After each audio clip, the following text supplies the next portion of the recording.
What is up, guys? Welcome back to the Meeting Up podcast. This is the podcast where we talk about your favorite filmmakers and franchises and the deeper meaning within them. Now we are here finally talking about family and Coronas with the Fast and Furious franchise. We are talking about Fast and Furious 1 through 4, meaning we're talking about the Fast and the Furious, the first one, 2 Fast and Furious, Tokyo Drift, and a little bit on Fast and Furious. We'll see if we have time. Otherwise, I am here with the crew, Sabrina, RB3, and joining us, we have Brandon Hanna. What's up, Brandon? Hello, I'm so excited to be on the show today. I've been happy to have you on. Yeah, we've been talking about being on, so I'm glad. Yeah, we've heard all about your guys' binge watching of the Fast and Furious franchise. I'm honestly most excited to talk to you, Sabrina, because this is your first time watching this series all the way through. I can get to my story and my connection with this series because I do have one, but I want to hear your first impression on these first few films in the Fast and Furious franchise. Yeah, I think they're a lot of fun. The thing is, I don't know anything about these movies. I have seen like maybe little glimpses as my dad was watching on TV and I just walked past him. I don't know anything. I went into the first film completely blind and I had an absolute blast. The first film out of these 4 is still the one that stood out to me the most. I thought everything that they did with all these characters and introducing like the Torettos and their experiences, I loved it. It's when we got to the later films that I'm like, okay, like it's fine. I love Tyrese's character in Too Fast, Too Furious, but I was missing out on like that family aspect of it. Like, I don't know. I just didn't feel the warmth in that one that I felt in the first one. So out of the 4 films, which one would you say, out of the 4 ones that I mentioned up top, which one would you say is the one that you liked the most or that you appreciated the most? The first one. Yeah. Brandon, what about you, man? What is your story / connection to this franchise? Yes. So for me, I love all these films. I know Too Fast, Too Furious gets a lot of hate. I know Sabrina didn't particularly enjoy it.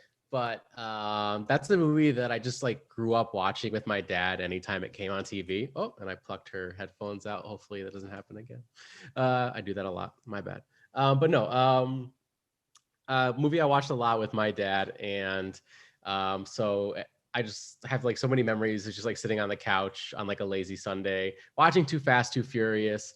One of my best friends from back home, he's a huge Fast and Furious fan. So I remember watching the original movie with him and now the subsequent movies as they've been released in theaters. So it's just, it is a bit of a family affair, if you will, enjoying these movies.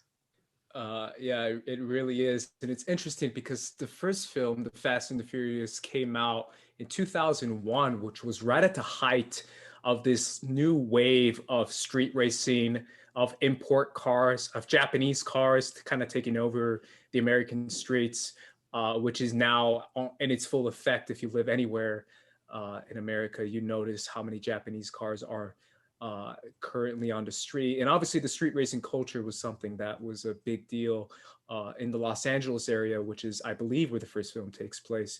RB3, what's your connection to this movies? Well, I've been a big fan of the Fast and Furious franchise for a long time. As people know, I was like the sole defender of these movies for a long time on the Schmoes Know movie show back in the day. A lot of people used to clown them. I'm always the biggest supporter of them. For me, it's a little bit different though. I'm a little bit flipped from Sabrina. I actually think the later movies are probably where my fandom probably spurred more like passionately. But I mean, I enjoy the early movies too. I do remember watching each of them. I have particular memories watching each of them, like as a kid. Like I remember watching the first Fast and Furious movie at home on TV. I remember the second one seeing at the barbershop. It was like that perfect like black action movie that they kept showing that was being made in like the early 2000s. And then the third one I didn't see until actually later on, but the fourth one I remember seeing in theaters with my boy Adeshola from middle school. Shout out to Adeshola. We went to see it in theaters, and that was when I was like, all right, this is getting into some next level stuff. This was like I consider the fourth one to be the what's the third Harry Potter movie? Prisoner of Azkaban. I consider that to be the prisoner Azkaban of this franchise. So. That's a good analogy. I like that. It's so interesting. All right, I'm about to blow y'all's minds. I saw the first one in theaters in 2001 because I'm old. But also, I have a crazy weird connection with these films because in 2001, I remember this era because obviously I was a kid, but my brother was a big car head, still is a big car head, and he does this for a living. Like he literally works on cars for a living. He's that stereotypical kind of mechanic guy because that's what he does. He literally still does this till this day. So I have that connection with my family. So he wanted to see it in theaters, and he was obsessed with the street racing culture. And this crazy like ghetto slash, hip hop, a lot of stuff that wasn't really being made, back in the day, or at least not too much in the mainstream culture. So it was kind of a big deal when this movie came out, and the opening credits, you have Fast and Furious and a hip hop song is like raging in the background. That was a big deal. And it's also kind of a big deal having this cast of characters that feels very, appropriate to what it is in the street racing culture, which is a lot of Asians, a lot of Mexicans, a lot of black dudes, and a couple Italians with the Torettos. And that's what makes the Fast and Furious kind of like the first thing you notice is kind of that. And that's kind of what has stuck with the entire franchise to this day. To the current movies with Fast 8 and Fast 9 is that these cast of characters is a cast of people that feels like this is a lived in world with people from all over the world, from different cultures and backgrounds and races that come together with this mentality and this culture that fits them. So I don't know if you guys felt that too, because to me, that's kind of the biggest standing out point when you see the first racing scene in the first Fast and Furious movie, when you meet Hector, and it's like he literally is like, "Yo, what's up, fool? I'm Hector," and I'm like, "Oh, this is Hector, bro." And he meets Brian, and he's like, "Yo, what's up, man? Brian Spillman," and he says, "Yo, typical white boy name, typical white boy name." And then here comes Ja Rule, and here comes the Asian homie playing PS2 on his car, and then obviously Toretto comes in with Mia and his crew. And he's going out with Michelle Rodriguez. Like it feels like a very like realistic kind of vibe when it comes to the street racing culture. How'd you feel about that, Sabrina, when you first saw this movie? Since it was a week ago since you first saw this movie. Yeah, I mean, I'm literally only to the fourth one right now, so I'm going through this journey with you guys. But yeah, my dad's a mechanic as well, and so I've learned about like that culture and him growing up in that era. Obviously, like graduating high school in the mid 90s, so he lived in this kind of world, and he really, really appreciated it. So seeing something like this on screen, like you mentioned, that was lived in, genuinely reflects the culture that they're representing and the places. Los Angeles in the late 90s, early 2000s, this is what it looked like. You had people of all different races. So that was an amazing touch. And I feel like they definitely had that like emphasis on community and family. Like you felt like even when people are messing around with each other and they're competing with each other, they all still really respect each other. And that's something that really stands out in the first film. Yeah, I think that's a huge standout, and I want to pass it off, obviously, to you, Brandon. But to me, one of the biggest standing out points in this movie is that it's kind of a fish out of water type scenario. Obviously, we'll get to the Point Break aspect as well. But with the Brian character, is kind of the one character who does seem like, yo, it's that one white dude, but he's like, yo, bro, that's my boy though. That's Brian, man. Brian's the homie. Come here, Brian. Like it's that one, white homie that everyone's gonna love no matter what, whether you're Asian, Black, or Latino. Like that's kind of the Paul Walker's natural charisma and natural character himself. He seemed very much like that super chill surfer dude who just hangs out with like different people on every single day. And I love that community aspect of it. What do you think of that, Brandon? Yeah, I mean that's like one of the great things about these movies is there is like that representation, and like you said, it came up at a time where like street racing and all that culture was like really popular, and it's a movie that it's a movie about family, about found family, like so it's about a bunch of people from all different walks of life coming together and deciding, like, you know what, like, these are my people, like, we're family, we're together, like, no matter what. And so it that kind of transcends past the films themselves into the fandom as well. And now you have, fans of these movies, of this franchise, kind of coming together and bonding over a shared experience from all walks of life. And it's nice to see this theme of the movie kind of, kind of go into the fandom as well, and breed that kind of positivity, because people just love these movies. Yeah, RB3, I know there was an article that came out, I believe, like 5, 6 years ago in the Hollywood Reporter, which was saying that part of the success of the Fast and Furious franchise was based on the diversity of the cast and characters, and of so many people come from so many different places. And the fact that that's kind of similar to what the street racing culture can be when it comes to this appreciation, obviously, of cars and fast cars and all that stuff. But I feel like that's one of the biggest selling points of this movie and movies, and what makes it $1 billion franchise. How did you feel about that, especially watching the first movie, when you see people from all walks of life, sitting at the same table and having those moments?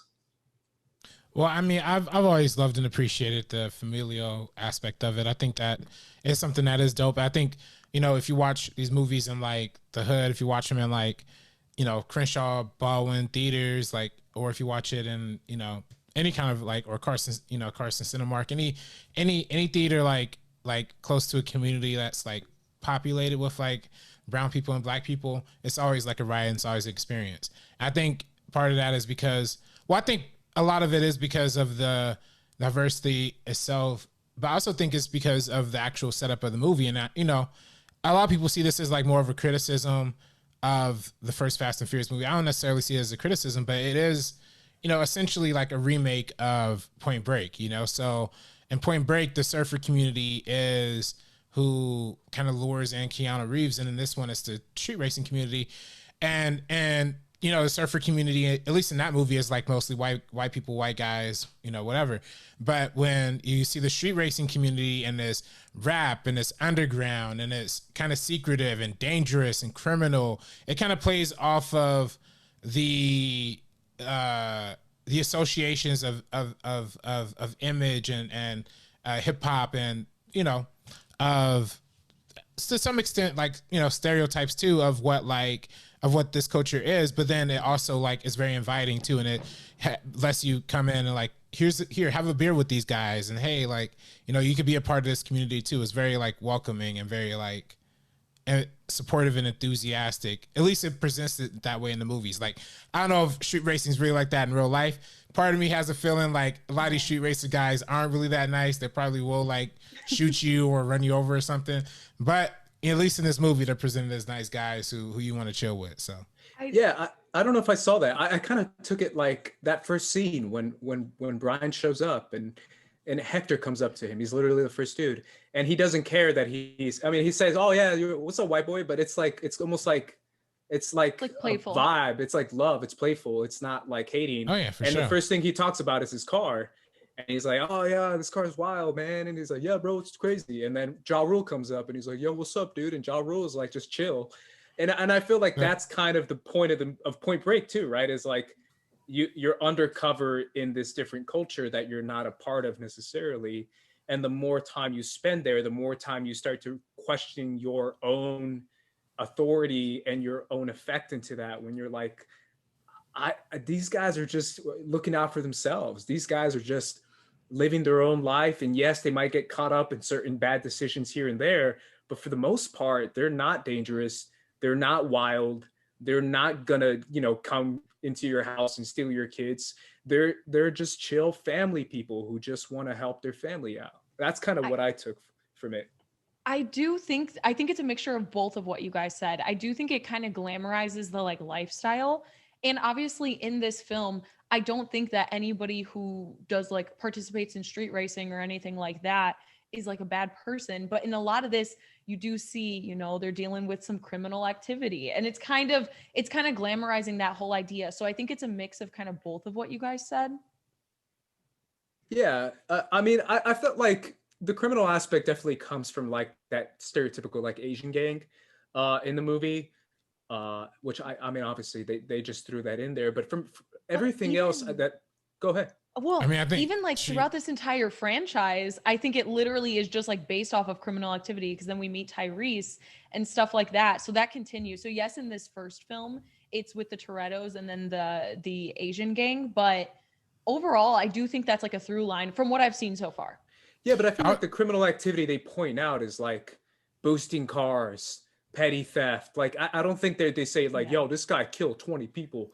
And well, I mean, like, nah, but I mean, that's why we love them. Like, it's just like regular crime. It's not like they're like hurt anybody. But I mean, that's not to say they're not criminals. Like, the act of street racing is also a crime too. So it is, and I'm not trying to justify that. I'm just trying to say like the way they go about it is a way that makes it feel like, what do you do in a situation where all that life has given you is certain situations inside your neighborhood, inside your community, where you're kind of put in this box where the way these people come out, and by these people, I mean the Torettos, the other homies in the group, is actually kind of positive if you really think about it, instead of going the more violent gang route, or the violent crimes kind of sense. They choose the less crimes because they're placed in this scenario where that's kind of their only option. And then obviously in the further films, they kind of choose to use that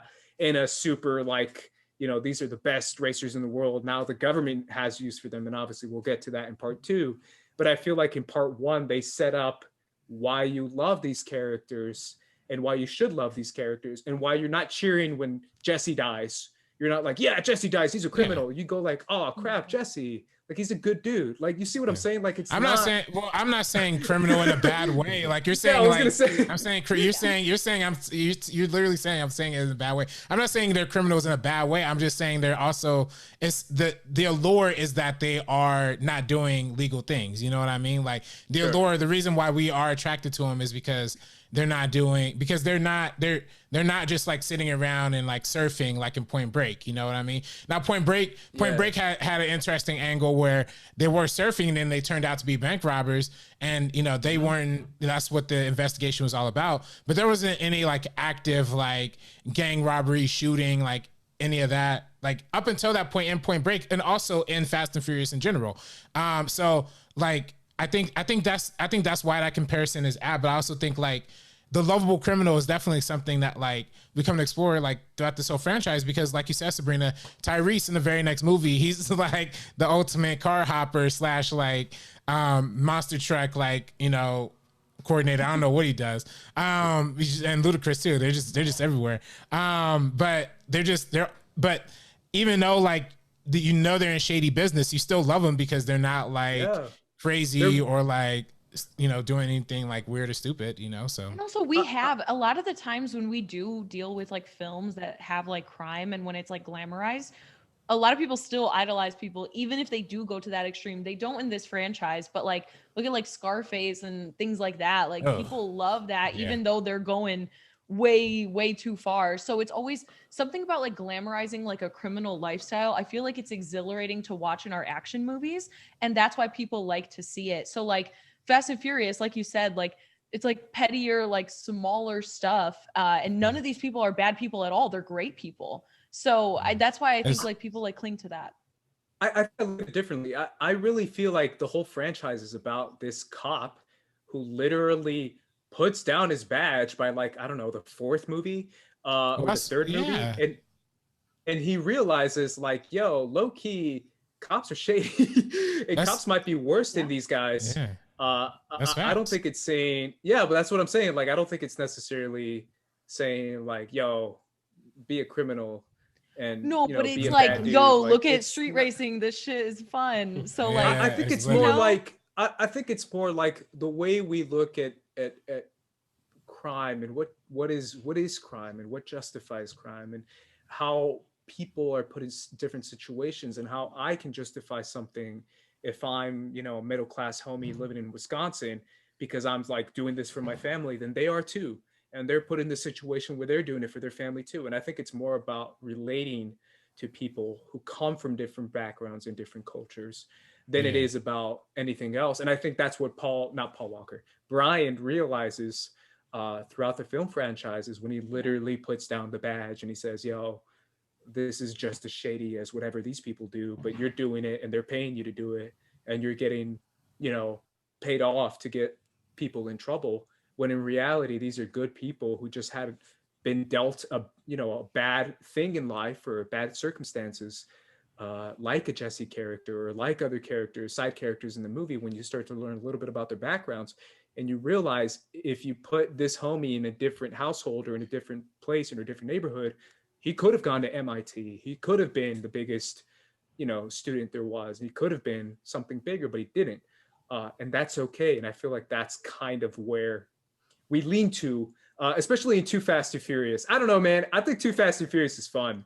I don't know about you, RB3, really, but I feel like Roman Tyrese's introduction is a blast in the way they kind of do the undercover thing while still being themselves and still being dope. Yeah, do it, bro. Take it off. Take it off. No.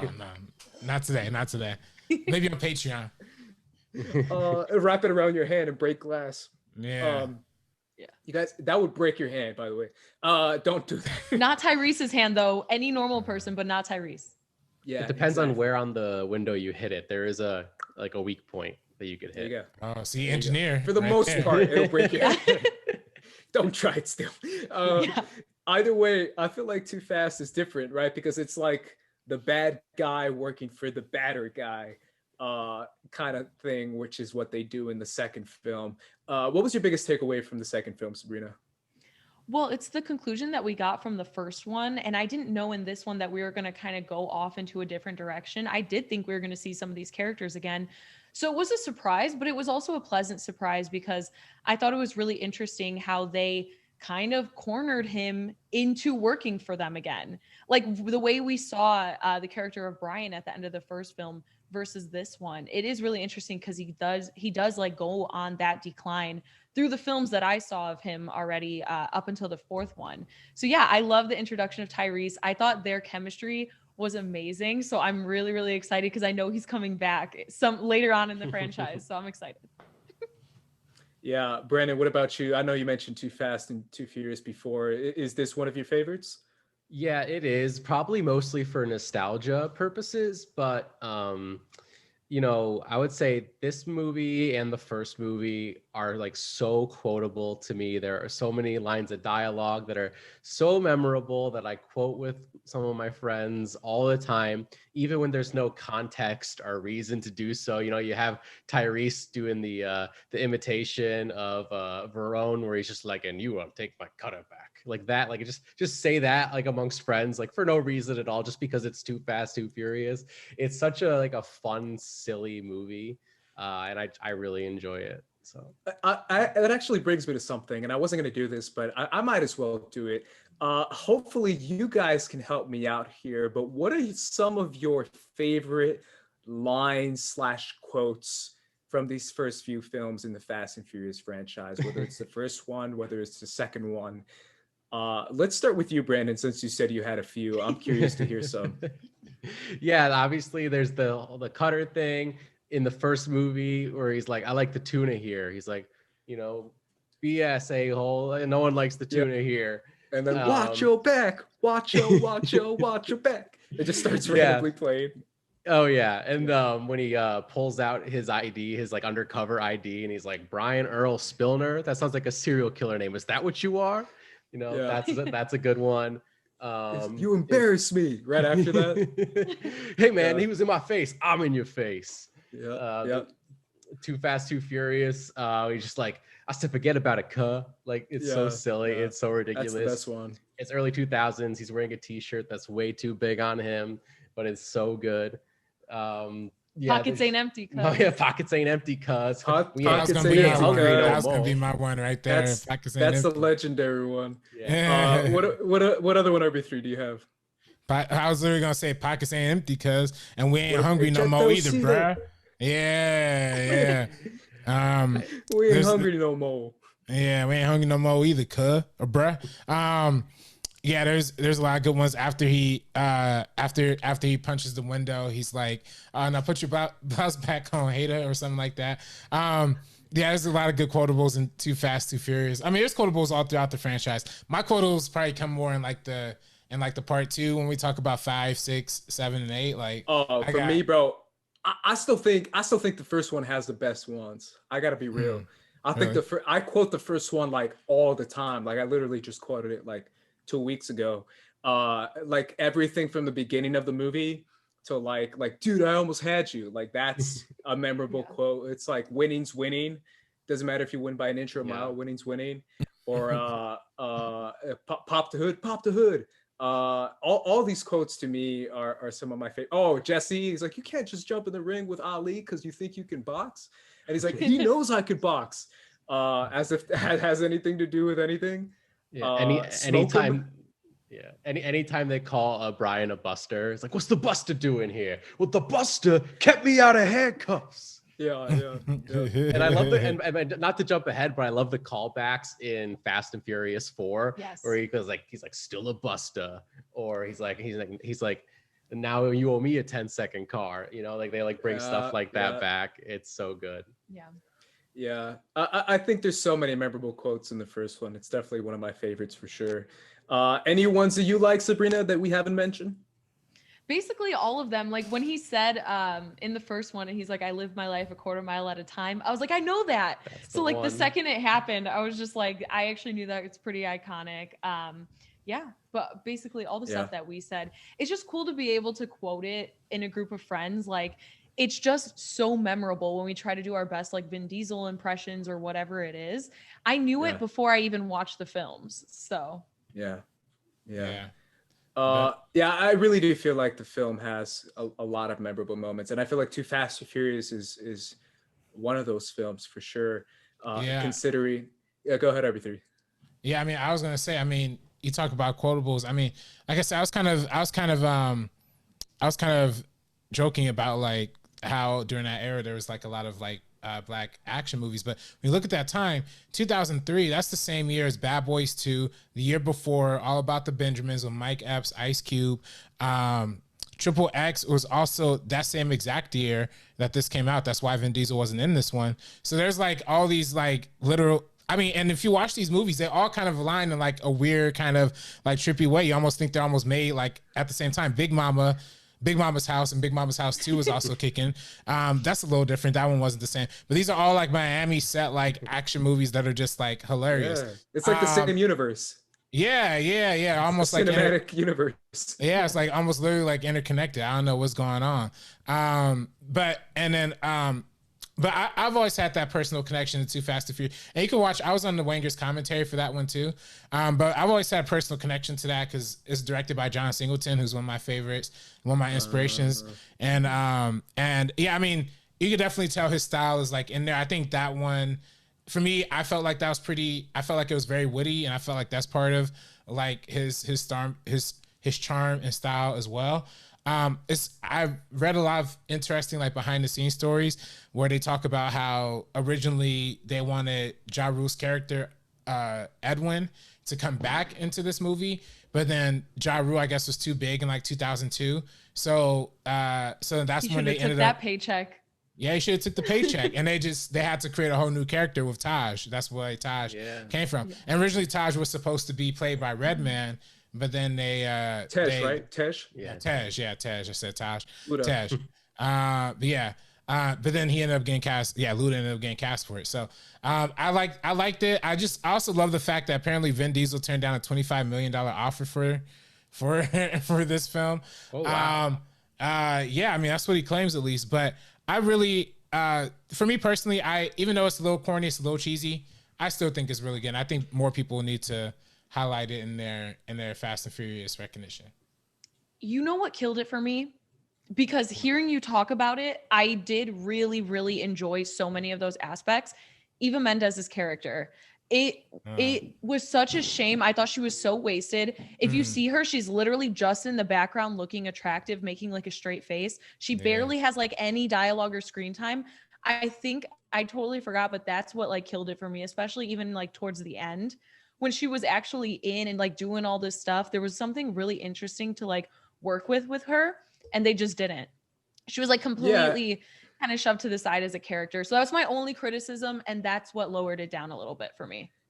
Yeah, it's definitely an interesting character for sure. She definitely plays that, you know, love interest for Brian, and typical, you know, Latina girl they had to bring in Miami because there's a lot of Latinas in Miami. And I feel like once that movie opens, you kind of, I don't know about you guys, but you kind of get the vibe that it's also kind of what I brought up top when you see the Puerto Rican homie who's from Prison Break start speaking Spanish, and then you see Michael Ealy.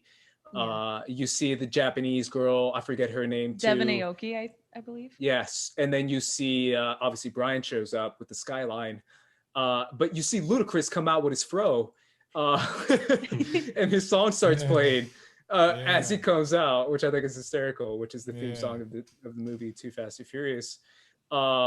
I think it's called, what is it called? Like Bust a Fool? Something like that. Or Act a Fool. Act a Fool. Act a Fool. Act a Fool. Either way, like Ludacris like changed this for me, y'all. Like I told you guys off camera, but I have a major connection to Ludacris, and like on the low, like I was raised on his music, like high key, where all I listened to was him for years when I was a little kid. So seeing him in the second movie just changed my life, because I was like, yo, that's the boy, that's the homie. Shout out to Chicken and Beer. I really did feel like that was a fun character to have, and he was low key. Like Luda is like, he's low key a good actor. Like, there's a list of like actor rappers and rapper actors, but he's like, I was talking to my parents about it because we were talking about it, and I was like, he's low key good. Like he's low key not bad. I've seen worse performances from actors, and obviously now in the franchise he has a major role. But for me, Too Fast and Furious has that connection when it has that typical kind of a Bad Boys feel, if you really think about it. RB3, I kind of like what you said, right? Because it's the typical Miami Cuban drug lord or some crap, and the typical like Latina love interest, which is Eva Mendes, and then it has the Latino thugs who are like the exactly or something. That whole subgenre. It's a subgenre. And you have Tyrese trying to speak Spanish to insult him and stuff, and it's like, yeah, why not? It's really that kind of goofy, you know, fun action film that I think a lot of people appreciate. Before we go to break, guys, real quick, I told you guys we wanted to do this up top, but let's do it now. Let's pick our favorite or best or coolest, most iconic, whatever you want to say, car of the franchise, of the Fast and Furious franchise. What do you guys feel like is the best car in the Fast and Furious franchise? I'm going to go to you first, Sabrina, because I feel like you have yours up top. Okay, so one thing is, I don't know anything about cars. I don't even have my license. I've driven 15 minutes total in my entire life. I think a lot of these cars are so sick. There's a ton that I don't know the names of from the second movie, the green one. All of those really stand out, but one, just because there's so many memorable scenes with it, the 1970 Dodge Charger that Dom drives like in the first film. Yeah, that one's awesome. I love seeing that one on screen. It was beautiful. Yeah, Dom's Charger is definitely one of a lot of people's favorites because it's definitely the most classic one for sure. And when it's like this epic moment in the first movie where it's like he presents it. It's like the Dodge Charger. And it's like this old school, cool muscle car. And obviously when it does the wheelie thing at the end of the movie, it's ridiculous, but it's awesome. Because again, I don't know about you, Brandon, but I don't know if that would actually happen in real life. Since you're the engineer, I go to you for my car facts, but I'd have to look into it. I don't know if it could do that. That'd be wild. RB3, what about you? What's your favorite car of the franchise? I have a couple. There's one. There's a couple. I love the F-Bomb Chevy Camaro that you see in the third one, Tokyo Drift. And there's also, I love the Nissan Skyline from the very first one. Obviously as Brian's car. That's too fast. That's too fast. Yeah, it's too fast. Yeah, that's right. And the one, but the one that's like my absolute favorite, which is in, it's not in the fourth one. It's only in the fifth one. So we're not going to talk about this movie till next week. But it's the Corvette Grand Sport, the one that they jump off at the very beginning in Fast Five. Damn, bro. That to me was the coolest. That's a nice car, bro. I know it's a nice car, and they had to. That to me was like the changing point in the franchise. Like then they starting out with the car diving into the ocean, like they throwing away the cars like that. It's bigger than cars now. It's spoiler. Yeah, it's bigger than that. The first one, the classic one, the one that I feel like made the statement in the first movie was that green Eclipse that Brian had. And they blow it up in like 30 minutes into the movie or 20 minutes into the movie. And I was like, yo, that was my favorite car in the franchise. And they go from that to the Supra, which obviously a lot of people like the Supra, which I think is kind of funny because they went from there to the Toyota, another Japanese brand. And then obviously you'll see like Jesse's car, you see the Honda from the other homie. But I do feel like for me, it's a toss up between the Skyline and the Eclipse, but you mentioned the Skyline already. Also shout out to Roman's Eclipse Spider, the convertible. I think that's just fun. Yeah. And also the Lancer, Brian's Lancer. No one likes the Lancer, but I do. I think it's a cool car. It's the orange one. The orange one that he drives in Too Fast, Too Furious, I think is a cool one too. And the one you're talking about with Romans was the purple one, correct? Was that the purple one? Yeah, that one was sick.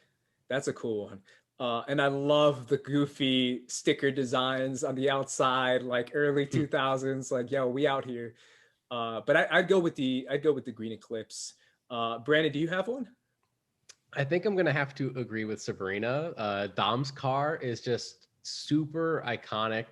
Like for this franchise, it's one of the first things that comes to mind. You know, you go on the Universal Studios tour, they have like a section of like screen used cars. And there's like a few from Fast and Furious, a few from Too Fast, Too Furious. And I think you see Dom's car there as well. And to me, that's like, especially like in terms of like Universal Studios, to me, that's gotta be getting up there almost as iconic as the DeLorean in Back to the Future is like Dom's car from the Fast and the Furious. So, I mean, how could I not pick that? I think they have Roman's car too, right? They have the purple Eclipse here, right? I think so, yeah. I have some pictures on my phone. I'll have to look through them. Yeah. I'll post them on Twitter. I feel like those are classic too, the first ones. I think the first ones are the most classic in my opinion. The Charger, the Eclipse, the Supra, and then the Skyline. Because the Skyline is like, it's dope with the gray and the blue, and it's like I love the Skyline. I drive that now. I'd low-key drive that now. No matter what now, but I drive that now. I drive that now. I'll unabashedly, unashamed drive it. What were you gonna say, Sabrina?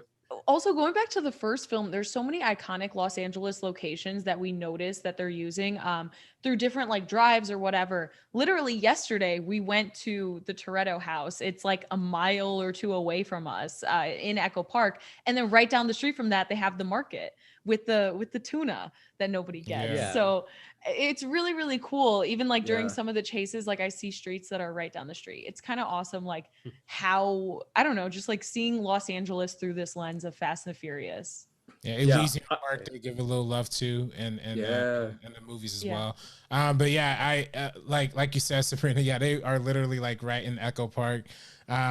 Especially like now, I was literally just over there like earlier today, or at least the day that we're recording this, and that house and that little side food marketplace is like also right there. So in case people are wondering, you know.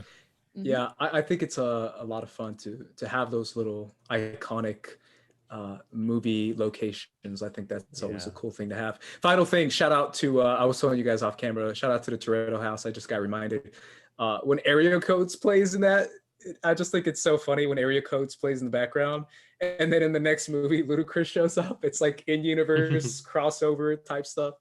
I always think that's a lot of fun where they're like, we need a rapper, and Ja Rule was in this one.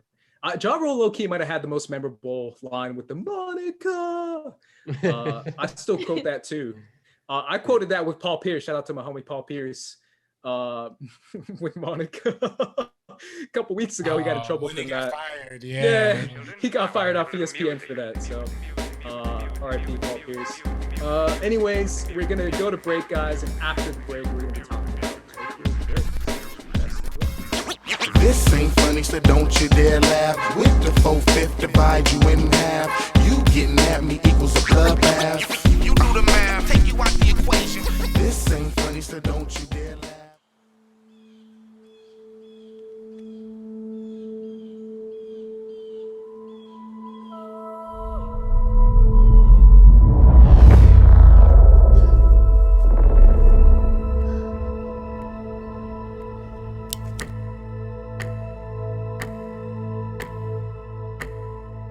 I've seen my parents die 277 times. I'm worried you only have like 2 attempts left. I might just have to go in. Into the house with armed robbers. I'm not willing to waste the last 2.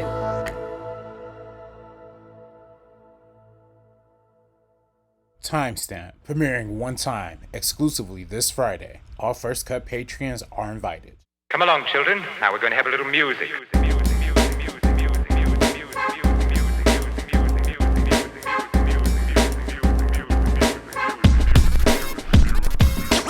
What is up, guys? We're back talking about the Fast and Furious franchise. Let's go to Tokyo Drift. I feel like this is the biggest, like, you're either on Team Tokyo Drift or you're either not on Tokyo Drift team. I am so curious to hear your thoughts, but I think you have thoughts, Sabrina, so I'm gonna go to you first. Are you on hashtag Team Tokyo Drift?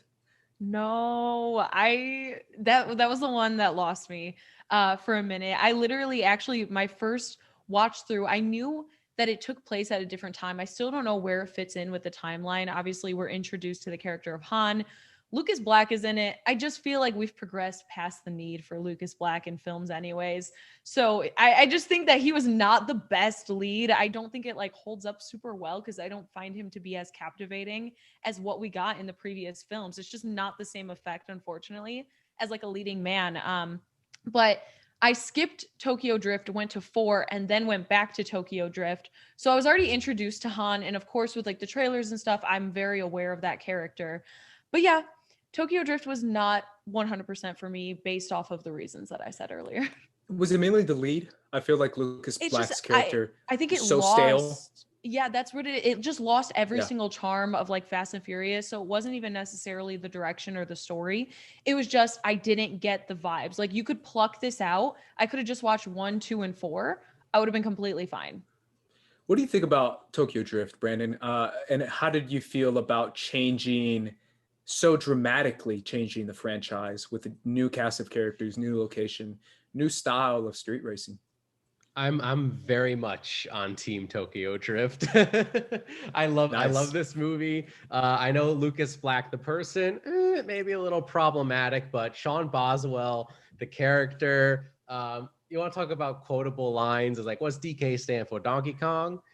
He's like, and we're just looking at the video of his crash in the beginning. He's like, can I get a copy of that? Like, just like dumb lines like that throughout the movie. I love it so much. It's ridiculous. I love the drifting aspect of it. It's like this gimmick they use for the movie, but it works. It's like, oh man, that's so cool. Like, I want to go out and try that and probably wreck my car, so I won't actually do it. But man, like it's cool to watch. Yeah, it's cool to watch it on TV. But no, I love this movie.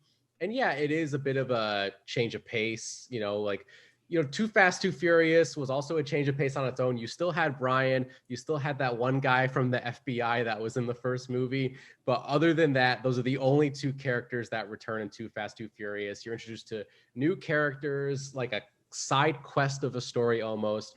And then Tokyo Drift just goes full blown, like, nope, these are brand new characters that you are seeing for the first time. But the way that they were able in later movies to kind of like retcon and course correct and integrate it into the story like very seamlessly, watching it back is like, I feel like it's just kind of like a treat to like see how it all kind of plays into the franchise later on. But I really love it. And you do get Dom at the very end of the movie.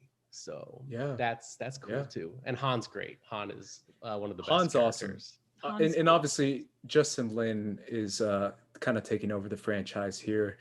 Did he do Too Fast as well? No, it was John Singleton. I apologize. This is Justin Lin's first entry into the Fast and Furious franchise, which is why obviously he put Han in the movie. Mm-hmm. Also, if you guys want to talk about quotable lines, the greatest line in the Fast and Furious franchise is in this movie.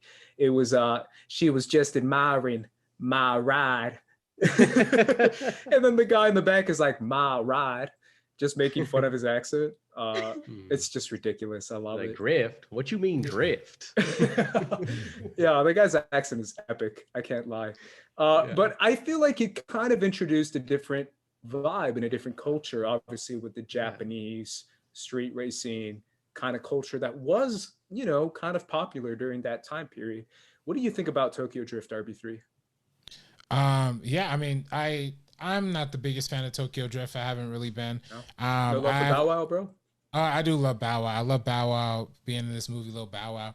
I also like I love that this is Justin Lin's intro into the franchise because it's like the most like insular and like the most like off kilter. It's funny because there was a point in time in like the 2000s in Hollywood where they would just make sequels to movies that would just be like not connected to them like whatsoever, you know? And that's what Too Fast, Too Furious was to one extent. And that's what this movie was even a further evolution of. Like they didn't have any of their stars like, and they shot the Vin Diesel post-credit or the Vin Diesel ending like way after there was like really poor test screening. So Universal fully intended for this franchise to be like a different race car adventure per country. And I think that basing it in Japan, for one, gave a lot of interesting options for the actual culture of drifting, because that is something that originated in Japanese Japanese racing in general. But then also it gives an opportunity for a different, like just a location in general, like outside of America, to show that it's not necessarily an Americana kind of thing. And I think when we look at like Justin Lin's previous film, Better Luck Tomorrow, you know, that's a film all about like just like these regular bored high school students who just start getting into like crimes like after school just because they're just like kind of bored. And I feel like that's a little bit of what this movie is to some extent. Like it is about like Lucas Black looking to street racing as like his escape from like his underwhelming or unsatisfactory lifestyle at home, and using that to vibe out into his community. So it's kind of cool. I do like that aspect of it. It's kind of weird that this movie technically is set in 2013, but like they're using like brick phones and old cars. It's kind of strange, but whatever. Beyond that, I really enjoy this movie. I enjoy it, but I don't like really love it, you know. What do you guys feel is the most memorable scene in this movie, Sabrina? Anything with like Han, I thought he's really great, but honestly, like also the ending with Dom. After that, I was like, okay, we're finally back on track. So that's why it's the most memorable for me, because besides that, I was just not into it as much. I do feel like maybe if I grew up watching these and I kind of watched them as they were released, it might have been a little bit different to go on this journey. But since I know that we get back on track, this was just underwhelming. Yeah, it's interesting, right? Because I feel like obviously we have Han, we have the Lucas Black character, we have Bow Wow, we have his love interest, who I believe is like Australian or something, right? She's like Australian, right? I think she has that heavy Aussie accent, or Kiwi. She might be New Zealand, but she looks like she has that accent to her, which is kind of an interesting choice that Justin Lin chose to make the love interest not, you know, an Asian girl or a Japanese girl at least, which I mean, I think he might have been wanting to avoid maybe the stereotype of like, you know, going into Japan and meeting a Japanese girl. And I think he might have been wanting to avoid that. But on the most part, I feel like the Japanese play a foil type character. You know, out of the main cast, I don't think there's a major Japanese character inside that core cast, which is kind of interesting, obviously, because Han is Korean, very clearly Korean, in the movie as well. And it's one of those things where I find that super interesting, but it's also like an appreciation of Japanese culture in Japan and love towards like the Asian community inside this like street racing community and car community in general. Because if we realize it, kind of like what I said in the first half of this episode, you got Mitsubishi, Toyota, Honda are like the three main cars in the first movie, and those are all Japanese imported cars. And I feel, and well, yeah, but Nissan too, but that's the second film. But I'm saying in the first film, those are like the three main ones. And I feel like it's kind of an interesting aspect of like, if we're using these cars that are Japanese and they're imported cars, we should probably do something that features them as well. What did you think of that decision, RB3, to do that? No, I think that's brilliant.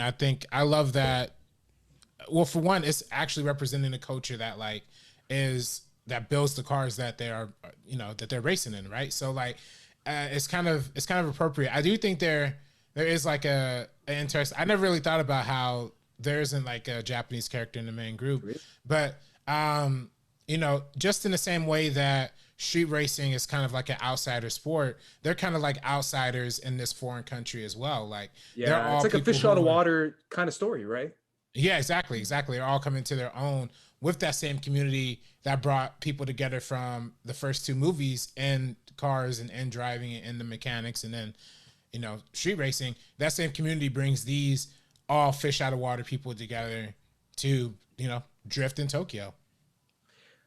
Finally, let's move on to the final film we will be talking about today. I want to start with you, RB3, because you said this is one of your favorites, and that's Fast and Furious.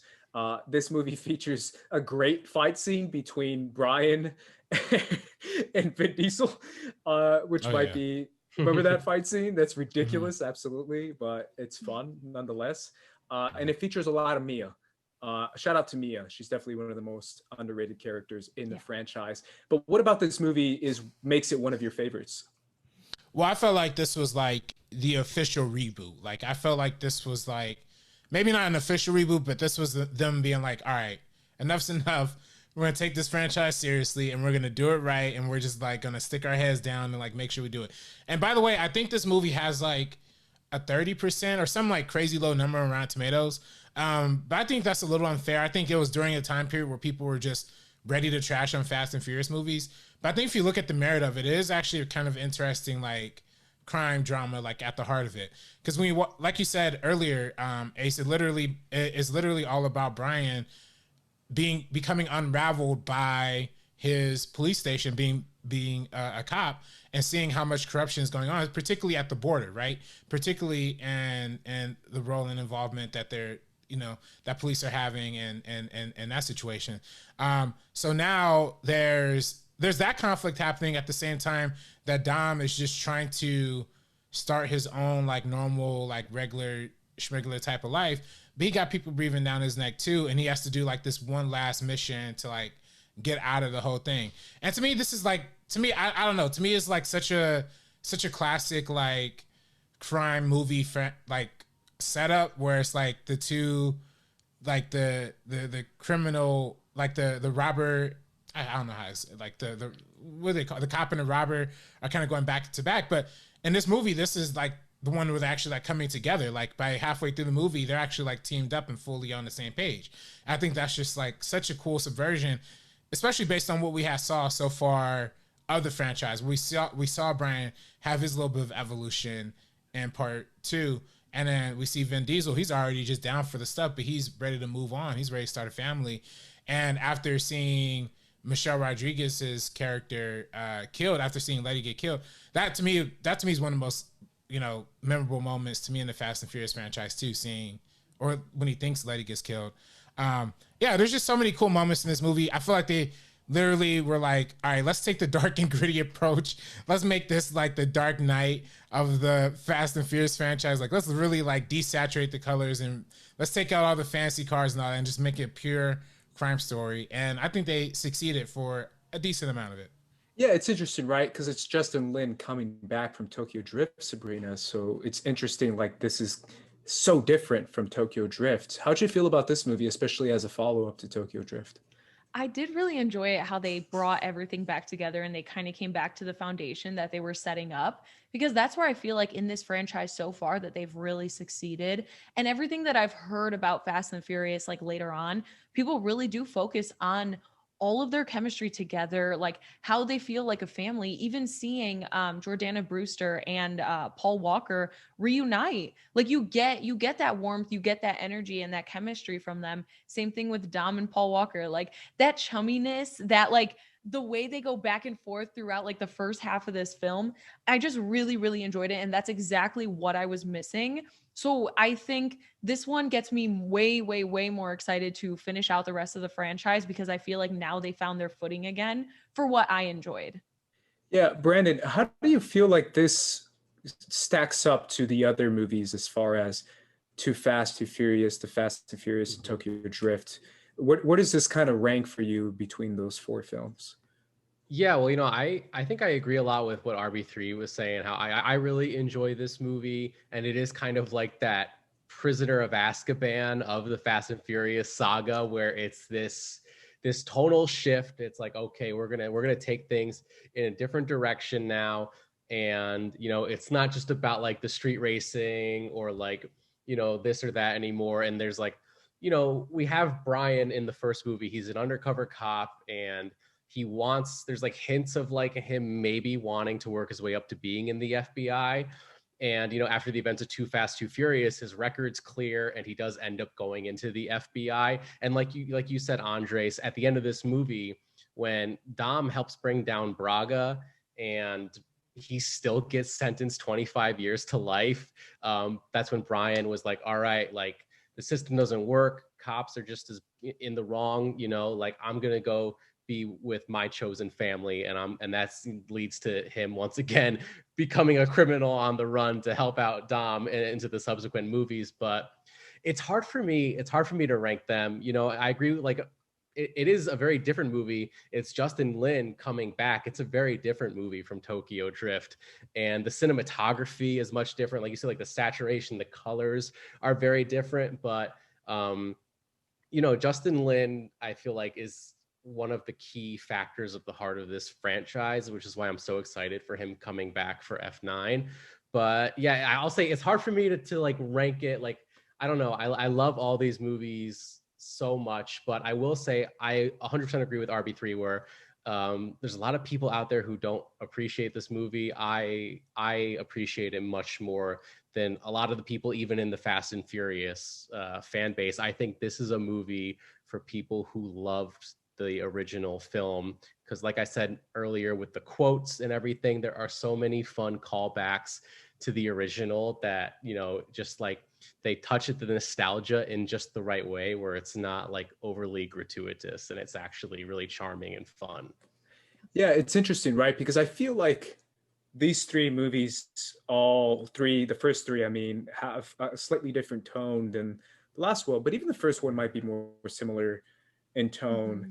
The first one and then the fourth one might be more similar in tone. But when people define the Fast and Furious franchise, and I think I'll end it here, it's always by the first four, and then now Fast Five kind of shifted tonally completely by making it slightly elevated, right? I always think about it as grounded and elevated. And then there's like, crazy flying in midair, where it's essentially like a cartoon now. Superhero movie. Yeah, a superhero movie, right? where the first four films are grounded technically, and then the second four films are elevated or off the ground. They're kind of like rules don't apply, is what it is. How do you guys feel? Which do you guys feel resonates more with you, if you're being real? If you're being honest, don't say the stereotypical answer. What about you, Sabrina? Have you seen the final four films? So does this apply to you? I'm going to be started literally. I'm curious right to hear your this. answer to this question. But I think I'll start with you, RB3, then, if you have an answer. Which ones resonate with you the most? Like which films or which characters? Which films? The first four or the last four? Definitely last four for me. I like the first four as like a good like foundation for what it what all comes to. But to me, it's like, they're like phase one, and phase two. What do you think about that shift then? That shift in tone and that shift in, I like that. I like grounded and then slightly off the ground. Oh, I mean, I don't think it was. I think it was maybe grounded is not the right word for Fast and Furious for the fourth one, because the first few it films is a are little, like there's not flying cars, bro. Oh, I mean, they're grounded. They're grounded in the sense that they're not doing over the top stuff. Yes. They're not grounded in like the stylistic perspective. Like they are very like stylized. They are very neon color. They are very like, very poppy in that aesthetic. And I think as the films go on, they definitely take that style away in favor for more like the blockbuster action like kind of tone. So I think in that sense, yeah, the first four are like really good like pieces that are like intros and get people warmed up, and I think the second four are really the blockbuster action superhero movies that people are wanting in this generation, this time period. But it'd be kind of weird to go back to that same kind of aesthetic now. I think in Fast 9, if they were to go back to just purely racing, people get freaked out about it. So yeah, what do you think about that shift, Brandon? Yeah, for me, my initial instinct was to just kind of go with what everyone else is saying. Like, oh yeah, well, the last four have been like so popular and so fun to see at the theater. But the first four, like we talked about the quotes, the memorable moments, the nostalgia factor, the whole street racing dynamic. I really loved watching these movies back in Connecticut, where I'm from, with my best friend from back home. And he loves these movies so much because he loves cars and he loves the whole like culture of street racing and all that. So bonding with him over these movies, in high school and college and everything, there's a certain part of that I attribute to me kind of gravitating towards these first four more. But I will say 5, 6, and 7 are probably the best like trilogy of the whole franchise. If you were to just like isolate a trilogy, 5, 6, and 7, I think is really solid. I love Furious 7. I think what James Wan was able to do with that movie, especially under the circumstances of the passing of Paul Walker, Furious 7 is an incredible entry in this franchise, and up there is one of my favorites. And we're going to be talking about it in the part 2 aspect of this meaning of episodes. Next week, guys, we're going to be talking about 5, 6, 7, and 8. I definitely have thoughts on a lot of those movies, guys, so be on the lookout for that. Either way, guys, that concludes our episode for the Fast and Furious franchise. Sabrina, where can everyone find you? You guys can follow me on Twitter and Instagram at SabrinaXMonica, also on Twitter at SabrinaOnFilm. Brandon. You can find me on Twitter and Instagram at BrandonHanna07. And RB3. You can find me on Twitter and Instagram at DirectorRB3. And you can find the virtual premiere of Timestamp happening this Friday. If you're First Cut Patreon, be sure to check us out on the First Cut Patreon page. And you'll be able to watch Timestamp with us. And you can find me on Twitter at Squad Leader Race. Obviously, follow us on Twitter as well at First Cut DMO, and subscribe if you haven't done so already. As I said before, guys, this is our part 1. We will be doing a part 2, so be on the lookout for that. Either way, guys, for the First Cut crew, we're peacing out. Peace.